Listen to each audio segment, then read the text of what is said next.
Hello, and welcome to another edition of 360 Half Seconds. My name is Kia from 360 Vet Sales. With me today is 360 Vet Sales CEO, Matt Arena. Matt, how's it going?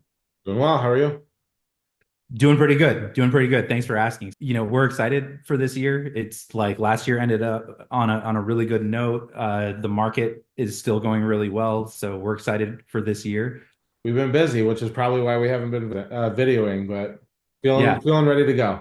yeah, me too. Me too. Okay, so let's start off the new year with a really good topic.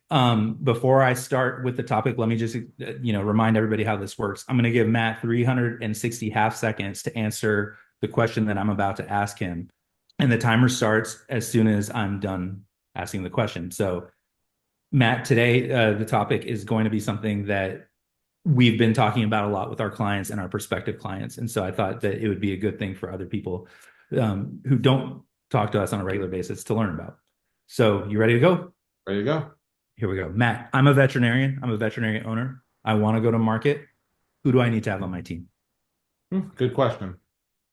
You don't have to do this, but this is what I would advise, and I think that most people do end up going this route. The first and foremost, the thing that you need to have on your team is you want to have it can be yourself, but it's almost ideal if you have a really great hospital manager, or sometimes it's a spouse that helps run back office.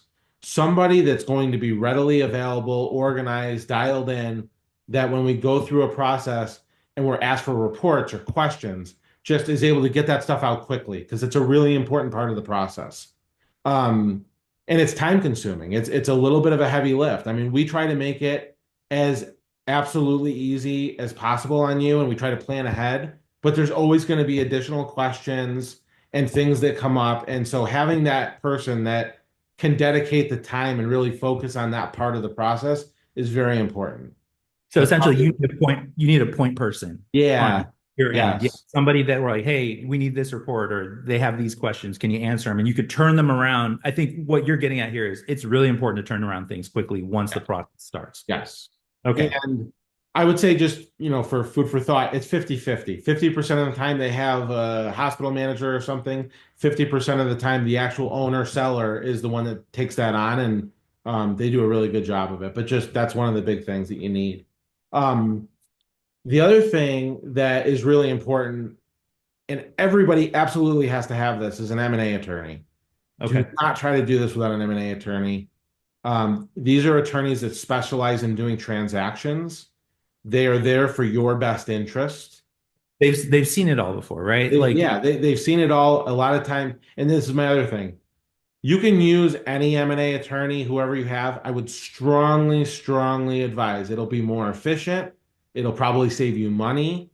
Use an M&A attorney that specializes in veterinary and is familiar with the process, familiar with the buyers, familiar with their contracts.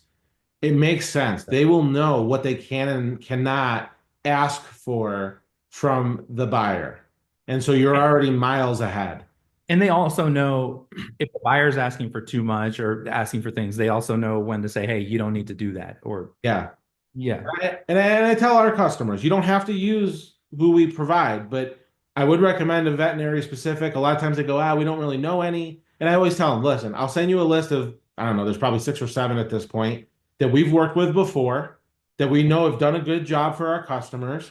And so it's not even a recommendation. It's just, hey, here's a list that we've kind of have vetted. And so people sometimes use that. Sometimes people bring someone they knew that we don't know. And then I sure. have, hopefully after that transaction, there's another name going on the list. Right. Right. We just try to make it easy for everybody. The next person that I think is important to have on your team is a tax advisor. You probably already have a tax CPA. That's probably the right person. You just want someone that when we get transaction docs and we start going through that part of the transaction or the deal, that you can present them with that and they can start doing some planning for you to let you know, based on the way this transaction's outlined, this is what your tax liability is going to look like. It's an important part of the factor, especially when you're considering a deal of this size, to know how it's going to be taxed. Well, and I think if I could just add to that, and it's again something that you don't absolutely have to have, but it would be nice to have, would be also a financial advisor. That You're was going my to next one. Yep. You're going to come into a lot of money once you're done with the transaction.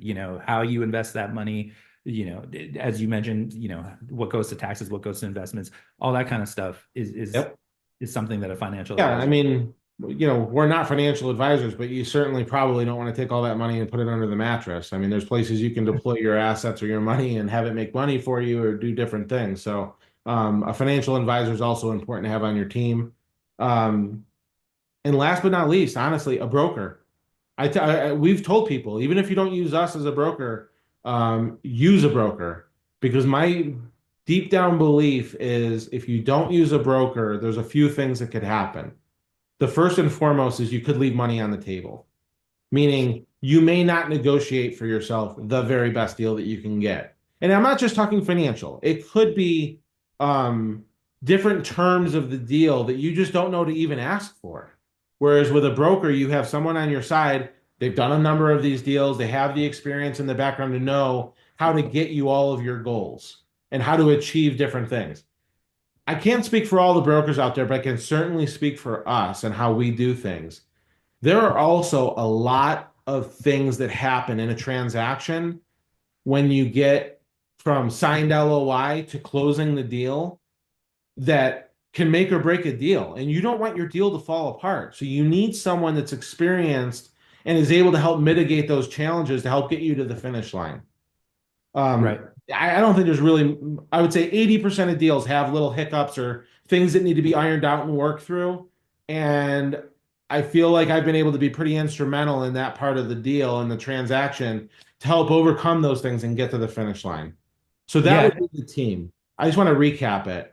You've got to If have I Before you recap it, can yeah, I just one more thing to the broker please. aspect?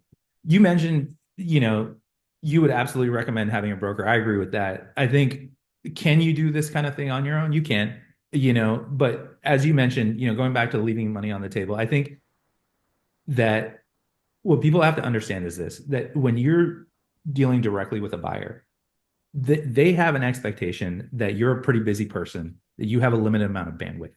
And when we do evaluation for you and we get the numbers back, that's the face value of your practice, right? When you go to market and you're working, and a broker can bring in, dozens of buyers potentially. Well, now you're creating demand, you're creating competition. Now you're raising the market value of the practice, because the market value, the face value is a function of, your performance as a business. The market value is a function of demand and competition. And buyers aren't going to pay you, the market value of your practice if they don't really believe that you're negotiating with several other buyers. They're going to offer you what they think they can get away with. Does that make them bad people? No. It just makes it so it's just like anybody else. You're not going to overpay for something that you don't have to overpay for. Right. The job of a broker, reason that a broker should be able to get you the maximum value for your practice, is because they can create that market value.